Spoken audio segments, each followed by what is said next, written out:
Right guys, I decided to do a little video on this Chinese Speedo because I spent a lot of time on the internet looking for instructions. There were no instructions with it when it came, and it took me a good while to work out how to get the thing working.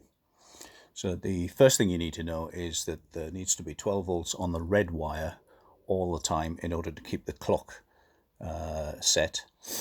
Although it does have a small internal battery. After it's been on power for a while, the internal battery charges up, and then it does hold the settings for a short while. And then you need to power up the black wire with 12 volts in order to get it to come on. So if we throw the switch, there it is. It's all lighting up. Lovely. Right. The settings. First of all, left button short press. So you can see toggles between the trip meter and the mileometer. This has never done any miles, so there is nothing showing on the mileometer or the trip, as you can see.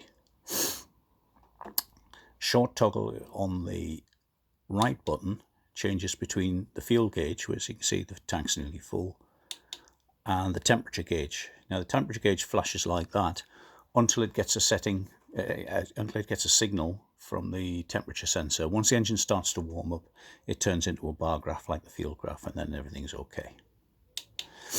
Right, so that's pretty much all that happens on the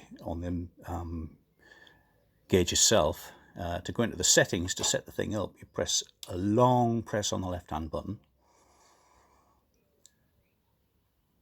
Take a little while.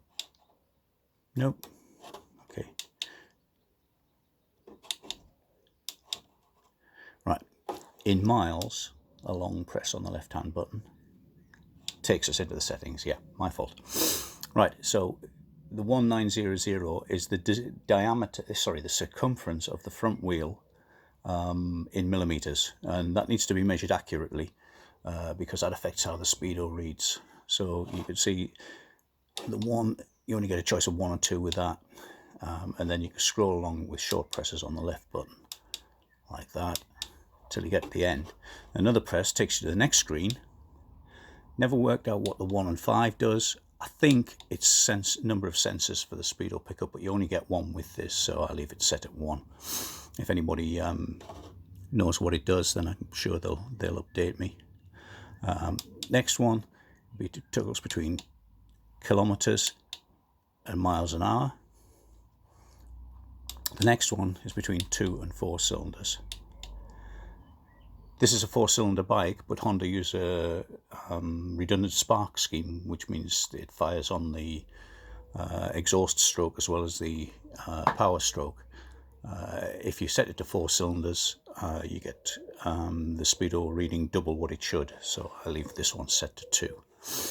And that's all there is in the settings. So then you get another long press on the left one to save it all. And that's it done. Now if you give a long press on the right hand button, it allows you to set the clock. And again, you use the 2 buttons to scroll along.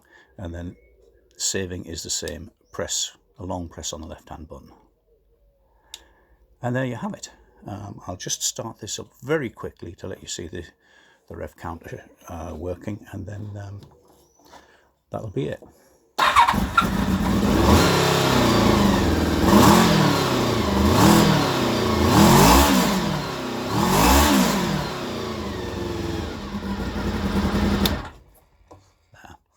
I could wave a magnet in front of the Speedo to show the Speedo working, but I haven't actually got it plugged in again at the moment. So there you go. Everything works. I hope it helps. Oh, before I go, just one last thing. I'll give you a view of the sheets that I have written down those instructions, so that you can screenshot them if you wish. That's one. And this one, more importantly, is the complete pinout for all the coloured wires and telling you what they do. Hope that helps.